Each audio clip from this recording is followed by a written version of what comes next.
was 140 years ago today. The Brooklyn Bridge opened to traffic for the very first time, and joining us now to reflect on what he calls, quote, possibly the greatest engineering triumph of the 19th century. Emmy Award-winning filmmaker Ken Burns. The clip we just showed you was from Ken's Oscar-nominated debut film about the Brooklyn Bridge that came out in 1981. Also with us, architecture critic for the New York Times, Michael Kimmelman. Good morning to you both. Good morning. So Ken, that was your first? Yeah, that was it. 1981. The thing was, I was trying to raise money. You know, it's PBS, and I'm going to all these places, you know, where you're trying to get $1,000 or $1,500, and I looked like I was 12 years old.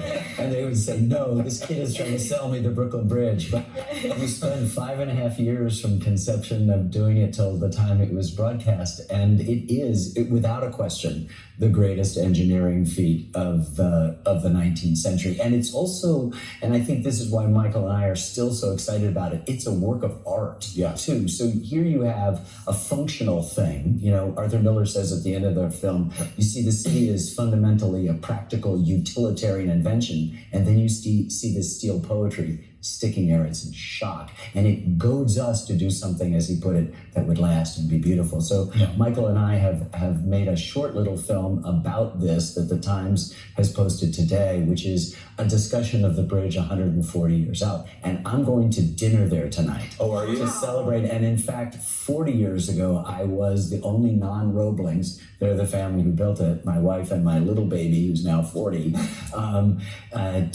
watch the fireworks under that spectacular bridge. And it is, we're watching some of the film here, Michael. We were just saying that it has held up architecturally over those 140 years. Some things you say, oh, that was of its time. Yeah. This is just classic. It's the most enduring icon in New York City. And I think that's partly from what Ken said, that it remains for us a source of inspiration. It's like an aspirational thing. We see it and imagine, like, how did they do this? They were building not just something that went across the river, but that sort of stood for New York's desire to be a really great, lasting, enduring place. So it's a great work of art. John is our resident Brooklyn man. The view from the other side of the bridge. Yeah, I came over that bridge this morning. I was like, at that hour, no traffic.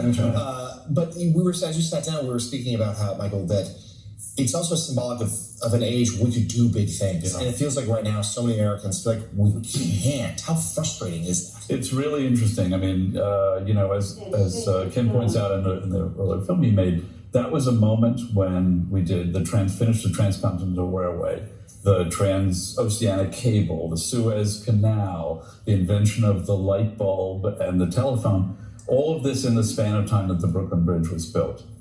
But mostly that the desire of the bridge to be something that spoke to New York as the great emerging city, that was its symbol. Now, you know, it took us 100 years to build 4 lousy subway stations for the Second Avenue subway. You know, every project like this would get killed by opposition, both public opposition and a lot of government, you know, gridlock. Well, I guess I would ask Ken, why were we able to do it then?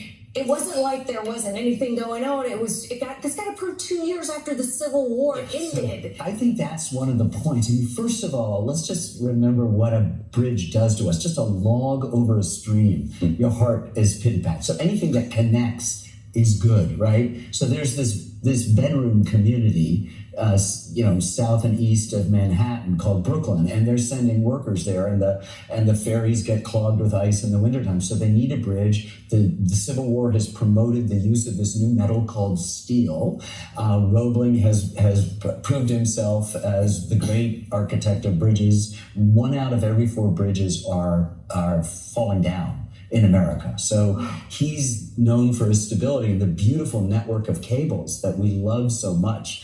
Like the music of that bridge is the steel radiating stays that are so beautiful. They give the bridge this stability. So he proposes it. He's killed, you can't make this up, in the first few months of construction by an accident. And his young son, who's been in the Union Army, takes over. And of course, in the sinking of the towers, they have to do it underwater and under the seabed. And they get the bends, the compressed air necessary, and so people are dying. And in fact, the chief engineer, Washington Roebling, the son of John Roebling, is stricken, and his wife, heretofore Victorian housewife Emily Roebling, takes over and becomes his eyes and his ears. And exactly 140 years today, the first passenger across the Brooklyn Bridge in a carriage holding a rooster, a symbol of victory, was Emily Roebling, because she was recognized as a person. I mean, this is as good a story as I know. And then you think